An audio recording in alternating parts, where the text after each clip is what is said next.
When it comes to buying a welder for personal projects in your home, workshop or garage, how cheap is too cheap? We're going to talk to Trae from Miller to find out. If we're talking about the home enthusiast maybe in their garage and they're just starting to design and fabricate some parts based around motorsport or performance automotive applications, which tend to be, stainless steel, aluminium, things like that.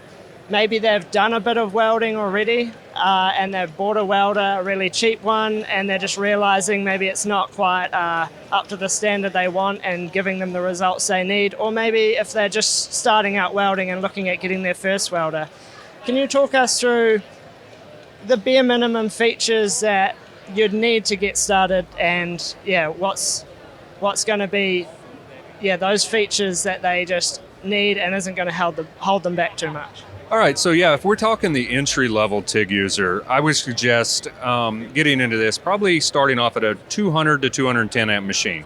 That'll allow them to get up to, say, quarter-inch steel to run some thicker material.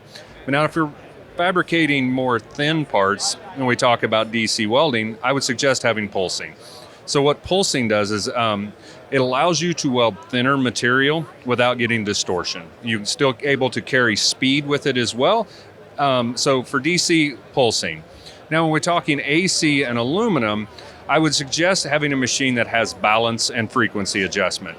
So when you adjust a frequency of a machine, it actually will allow you to focus the arc more and allow you to get more pinpoint accuracy, and then open it up on thinner material and allow you to not be able to, deal with thinner material better. Next is a balance adjustment. So what balance adjustment does is it works as a cleaning agent or cleaning on the outside and burning off the oxides on the aluminum and allow you to get through and have better penetration. So the combination of those two features on aluminum are probably, I would say, pretty critical when you're first starting. Now when you don't need them every time, but as you become better and better with the machine, you're going to become, or it's going to get where you will want them later down the road. So I would probably spend the more money up front and be able to get a machine with those features as to starting off with a less expensive machine that may not have all those features built into it. Right, and if we're talking about that from a financial point of view, it's obviously a big factor of what people can afford and some others can't.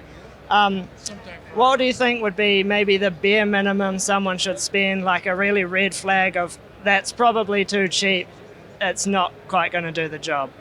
I'm going to probably say don't go below that probably $2,000 range. So you're going to want to go $2,000 plus to really get into a machine that has the reliability and durability you're going to look for over time. So would you say that's one of the key factors that separates the cheaper machines from the more expensive ones?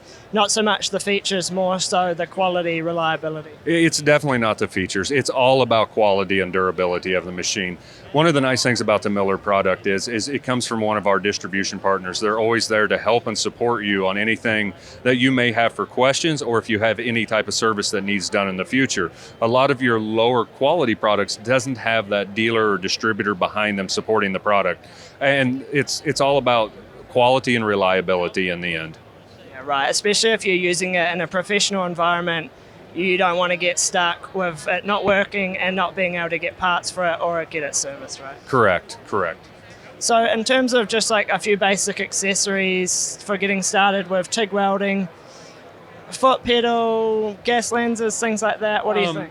A lot of your entry-level machines just come with a standard collet and collet body. I would highly suggest getting gas lenses in place of a collet and collet body. Gives you a lot better laminar flow of the gas coming out and better coverage when you're starting to weld. So to help eliminate one of those potentials for porosity. I can't stress a good helmet. A good helmet makes all the difference in the world. Being able to truly see, especially when you're welding thin stainless, and being able to get a lens that's clear enough to really see the joint you're working on, as well as, of course, a good foot pedal and a good torch. In addition to that, now that you have a great machine, a good torch, and the gas lens we mentioned, you definitely want to spend the extra money on good tungsten, as well as filler material, because it can have a great effect on the weld quality in the end as well.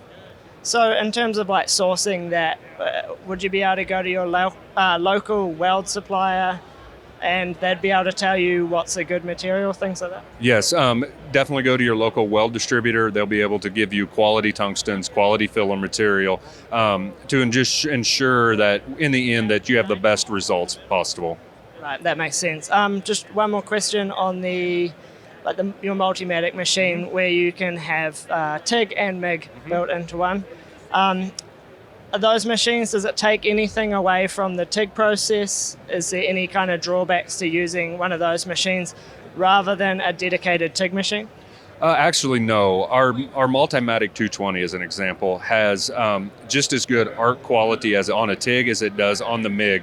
There's really no drawback to the machine. You're going to get great arc performance as a standalone product.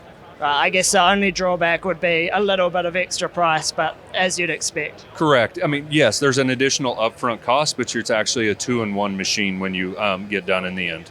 Yeah, I guess it lets anyone tackle any project they might have in their garage or wherever.